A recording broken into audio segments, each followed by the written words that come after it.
Mga ganado, solid ang ruta natin today. Breakfast, adventure, at malupit na swimming spot. Hindi nyo to dapat palampasin.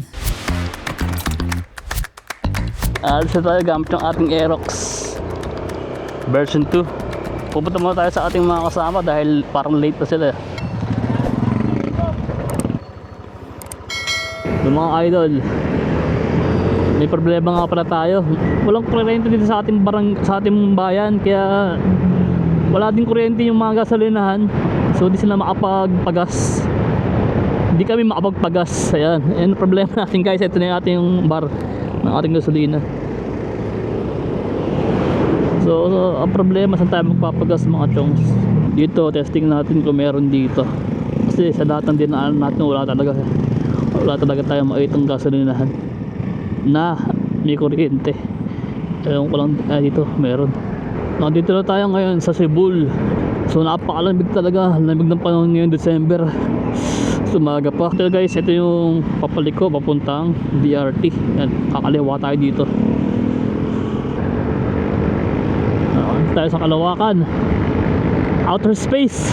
Ito na guys. Ay, ba't ba delikado. Ito na yung ating BRT road. Ayan, sa isang matinding palusong to mga chongs. Kailangan talaga maganda preno ng motor mo dito, kasi talagang mapapalaman to. Tingnan nyo naman, oh. Woo! Ganda ng view, ah. Dito tayo ngayon sa ating kakainan.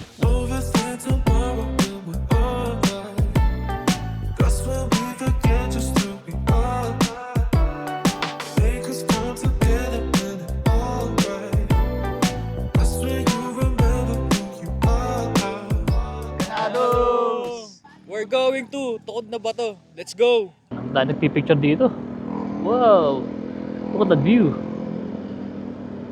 Kalawakan.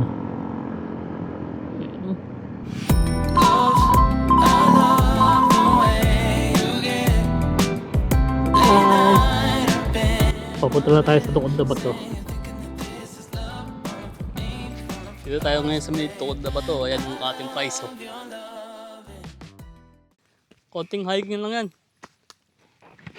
Guys, ano ba tawag dito? Wala pa. Dati meron pa din eh, no? Kahit yung tubig, ito wala na. Ayaw makit ito, Bek. Baka?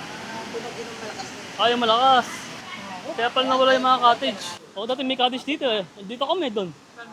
Diyan. Doon kami dati at nag-build tuloy din eh. Oo, yung tuloy dyan. Ba't wala? Patig tuloy, wala ano. Nakatakay nga din ako. So yun mga ganados, sasira pala yung mga cottage dito. Tsaka yung mga ginawang tulay. Kaya wala na, ipapakita natin sa inyo. Ayan. Dati puno ng cottage yan. Nasira ng bagyo. Dati may malaking tulay dito eh. Yung mga bato oh. Ayan o, ganda. So ayan yung Tukod na Bato. Tatawag, yan. So yan yung tubig na nanggagaling sa taas ng bundok.